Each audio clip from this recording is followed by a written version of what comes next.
안녕하세요. 다나명상센터 대표 이유담입니다. 오늘은 해신밀경 8강 분별 육아품 이어서 강의해 드리겠는데요. 소제목은 집착을 버린다는 것에 대해서 강의해 드리겠습니다. 분별 육아품은 구체적인 명상에 있어서 하이라이트가 되는 부분인데요. 육아라는 것은 우리가 많이 알고 있는 요가라는 뜻입니다. 이것은 감각기관을 통제하는 것을 말하는데요. 감각기관을 왜 통제해야 하는지 궁금하신 분이 많은데 감각기관을 통제하는 것을 우리가 들은 말 중에는 집착을 버린다라는 말과 같다고 할 수 있습니다. 아마 우리가 이 세상을 살아가는 것은 그 느낌으로 이루어진 경험이 아닐까 싶습니다. 그래서 그 느낌이 좋으면 다 좋은 것이라고 봐도 되는데요. 느낌이 좋으면은 그 다음에는 이제 그것을 좋아하게 되고, 좋아하면은 집착이 생기고, 그것을 우리는 이제 그것에 대해서 마음이 생겼다고 표현합니다. 그래서 이런 마음이 생기지 않으면 세상을 살아갈 의미를 찾기가 어려운데요. 그럼에도 불구하고 이 집착을 버리라는 말은 이해하기 어려운 말이 될 수도 있습니다. 왜냐하면 이 의미를 버리라는 말로 들리기 쉽기 때문입니다. 그래서 이 명상이라는 것은 매우 세밀한 이야기가 되는 것입니다. 좋은 느낌이 있게 된 이후에 생기는 이 집착을 단속하는 것이 바로 명상이 되는데요. 그것은 마음이나 의미를 버리는 것이 아닙니다. 마음이 없으면 삶도 사라진다고 볼 수 있는데요. 삶의 진실에 대해서 말할 때 우리는 그 존재 방식에 대해서 이야기했습니다. 그래서 이 유와 무의 그 존재 방식에 대해서 진실의 차원에서 보면은 묘유라고 얘기했습니다. 그래서 이 마음이라는 것의 존재 방식도 역시 묘유입니다. 그래서 있기도 하고 없기도 한 것입니다. 감각기관을 단속하는 것이 육아이며 이것이 집착을 버리라는 것의 의미인데요.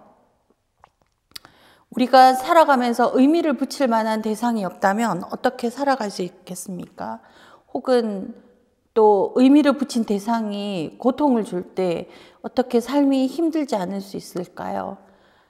그래서 이 집착을 버리라는 말은 의미를 버리라는 말이거나 아니면 의미를 붙인 대상이 주는 고통이 힘들어서 그 의미를 버리라는 그런 뜻이 아닙니다. 감각기관을 통제하는 것은 그 집착으로 이어지는 마음을 통제하는 것을 말합니다. 우리는 삶을 우리의 마음대로 통제하기를 간절히 원하면서도 마음은 흘러가는 대로 그대로 두기를 좋아하는데요. 마음 자체가 자유로운 것을 좋아하기 때문이기도 합니다. 인위적인 것과 자연적인 것의 조화를 어떤 방법으로 만들어내는가가 결국 우리 삶의 수준을 만들어내는데요. 마음이 자유로운 것을 좋아한다고 해서 마음을 그대로 놓아두면 마음이라는 밭의 농사는 망치게 됩니다. 왜냐하면 그 마음은 집착이라는 흐름으로 이어지기 때문입니다. 우리의 마음은 자연이지만 이 세상을 경험하는 것은 사람의 일이 되기 때문입니다. 사람의 일이라는 것은 인위적일 수밖에 없는데요. 집착은 자연스러운 것이 아님에도 마치 자연스러운 것 같은 외양을 지녔습니다.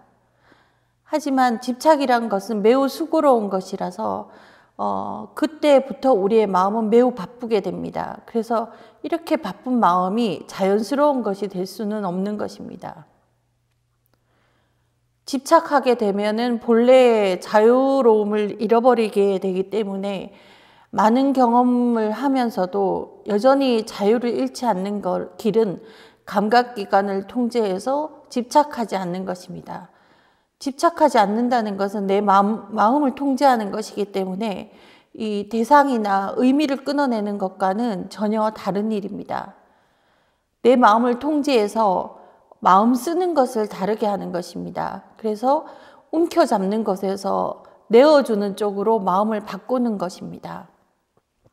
그리고 이 집착을 단속하는 것은 바쁘게 돌아가는 마음을 멈추는 길입니다. 이 집착만 단속하면 원래의 자유스러운 마음을 흘러가는 대로 두어도 좋은데요. 그렇게 되면 우리의 삶의 의미는 매우 활발하게 작용하게 되고 에너지도 넘치게 됩니다.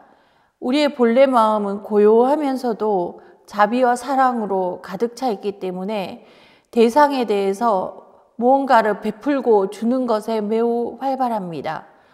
무언가를 움켜잡는 것은 집착의 특성이지만 베푸는 것은 불성의 작용이 됩니다. 세상에서 의미 있는 삶을 살면서도 에너지 넘치는 삶을 살고 싶다면 이 집착을 단속해야 합니다. 주의할 것은 강한 의미를 가질수록 강한 집착이 일어난다는 점입니다. 그래서 훈련되어 있지 않으면 이 집착에서 헤어나올 수 있는 사람은 별로 없습니다. 전에 무주상보시를 이야기했었는데요. 평소에 무주상보시를 훈련해 놓으면 움켜잡는 것보다는 베푸는 게 습관이 들어있기 때문에 집착의 대상에 대해서 보시를 하면서 자기가 집착한 것의 에너지를 상쇄할 수 있습니다. 이 집착을 정이라고도 생각하는데 정은 매우 무서운 감정입니다. 사랑을 없애는 주범이기도 한데요.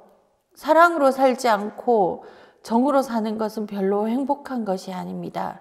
하지만 어떻게 사랑으로 계속해서 살아갈 수 있는지는 알기 어렵죠. 그래서 내 것이라는 생각이 바로 이 사랑을 잡아먹는데요.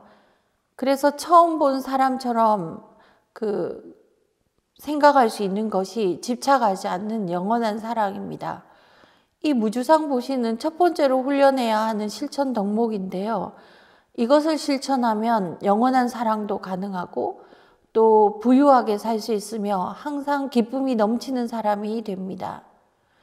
무주상 보시를 실천하면서 자신의 감각기관을 통제해서 집착을 버린다면 마음의 본래 자유를 회복하기 때문에 원하는 삶을 살 수 있습니다. 소중한 것을 조건 없이 내어줄 때 우리의 불성은 활발하게 작용하는데요. 불성은 자유롭고 행복하고 지혜와 자비와 사랑으로 넘칩니다. 무주상 보시를 하려면은 집착을 그대로 두고서는 실천하기가 매우 어렵습니다. 전에 거시세계와 미시세계라는 표현을 한 적이 있는데요. 우리가 객관세계라고 부르는 이 세상이 거시세계라고 한다면 마음을 집중해서 통일해 나갔을 때 이 마음과 세상이 통합되어 가는 것을 느낄 텐데 그때의 세상을 미시세계라고 부릅니다. 양자역학의 세계가 바로 미시세계라고 볼 수 있는데요. 이 미시세계는 비어있기 때문에 규정되어 있지 않고 자유롭습니다. 집착이라는 것은 우리의 마음이 이 거시세계를 무언가로 규정하는 것입니다. 그래서 이 규정성이 창조되면 미시세계의 자유로움은 사라지겠죠. 명상을 통해서 이 감각기관을 통제해 나가거나 보시를 하는 것은 객관 거시세계가 사라져가는 길입니다. 오늘은 여기까지 하겠습니다. 감사합니다.